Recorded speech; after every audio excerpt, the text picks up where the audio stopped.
സപ്ലിമെന്റിനേക്കാൾ important ആയ കുറച്ച് കാര്യങ്ങളുണ്ട്. അത് നിങ്ങൾ ഡെയിലി റൂട്ടീനായിട്ട് ചെയ്യുകയാണെങ്കിൽ ബ്രെയിനിന്റെ ഹെൽത്തിനെ ഇംപ്രൂവ് ചെയ്യാൻ സഹായിക്കും.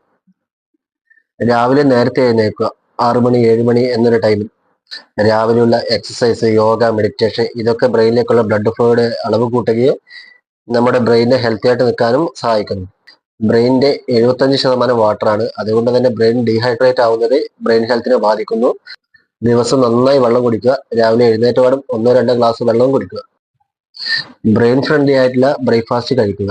അതിനുവേണ്ടി നട്ട്സും അതുപോലെ മുട്ടയും ഇതിൽ ഉൾപ്പെടുത്താം. നട്ട്സിലാണെങ്കിൽ ഒമേഗ 3 ഉണ്ട്, മുട്ടയിലാണെങ്കിൽ സിറ്റിക്കോണിനും ഉണ്ട്. നടക്കുന്നത് ഡോപ്പമിനെ ബൂസ്റ്റ് ചെയ്യിക്കാനും ഇത് ബ്രെയിനിനെ റിലാക്സ് ചെയ്യാനും സഹായിക്കുന്നു.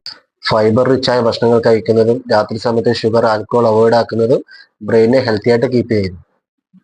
7 മുതൽ 9 മണിക്കൂർ വരെയുള്ള deep and quality sleep brain ഹെൽത്തിനെ ഇംപ്രൂവ് ചെയ്യുന്നു. പുതുതായിട്ട് എന്തെങ്കിലും പഠിക്കാൻ ശ്രമിക്കുക, നിങ്ങളുടേതായിട്ടുള്ള സ്കില്ല് വളർത്തുക, ഇതൊക്കെ മെമ്മറി ബൂസ്റ്റ് ചെയ്യാൻ സഹായിക്കും. മെമ്മറി പവർ ഇംപ്രൂവ് ചെയ്യാനുള്ള ടാബ്ലറ്റ് വേണമെന്ന് അറബിയിൽ എങ്ങനെ ചോദിക്കുമെന്ന് നോക്കാം. അരീദ് ഹബൂബ് ഹഗ് തഹസീൻ അദാക്കിറ. വീഡിയോ ഉപകാരപ്രദമായി എന്ന് കരുതുന്നു. Thank you.